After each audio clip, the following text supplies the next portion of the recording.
టీడీపీలో సీట్ల గోల మొదలైపోయింది. సిట్టింగ్లకు టికెట్లు కన్ఫర్మ్ అని మాట ఇచ్చిన చంద్రబాబు ఇప్పుడు ఆ మాట నిలబెట్టుకోలేని పరిస్థితిలో ఉన్నట్లు కనిపిస్తోంది. ముఖ్యంగా ఇద్దరి విషయంలో ఈ హామీ అమలు సంక్లిష్టంగా మారుతోంది.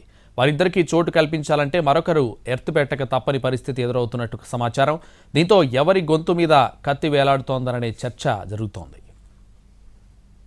సిట్టింగ్ ఎమ్మెల్యేలకు తిరిగి టికెట్లు కేటాయిస్తామన్న చంద్రబాబు హామీతో అందరూ వారి వారి సీట్లలో తిరిగి పోటీ చేసేందుకు సిద్ధమవుతున్నారు.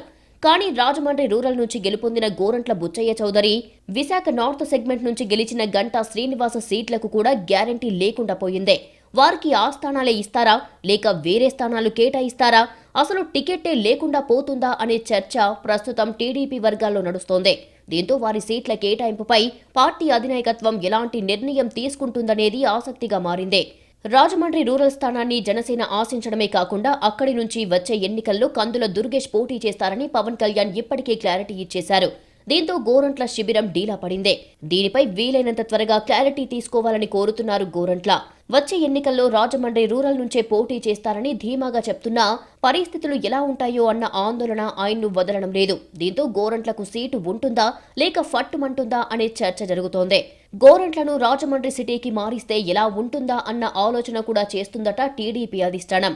ఎందుకంటే 2014 ఎన్నికల్లో గోరంట్ల బుచ్చయ్య చౌదరి రాజమండ్రి సిటీ నుంచి పోటీ చేసి గెలిచారు. 2019లో రూరల్కు మారారు.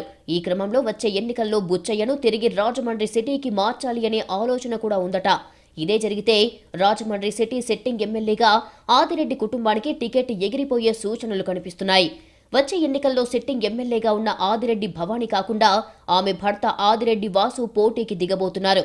ఇలాగూ సిట్టింగ్ ఎమ్మెల్యే భవానీ పోటీ నుంచి తప్పుకోవడంతో ఆ స్థానాన్ని గోరంట్లతో భర్తీ చేసి ఆదిరెడ్డి కుటుంబానికి ఎన్నికల తర్వాత ఎమ్మెల్సీ టికెట్ ఇవ్వొచ్చనే ప్రతిపాదన తెరపైకి వచ్చినట్టు తెలుస్తోంది. పైగా ఆదిరెడ్డి వాసు పోటీ చేస్తే సిటీ సీటును నిలబెట్టుకోవడం కష్టంగా కనిపిస్తుండటంతో బుచ్చయ్యే బెస్ట్ అనే ఆలోచనలో ఉంది టీడీపీ హైకమాండ్.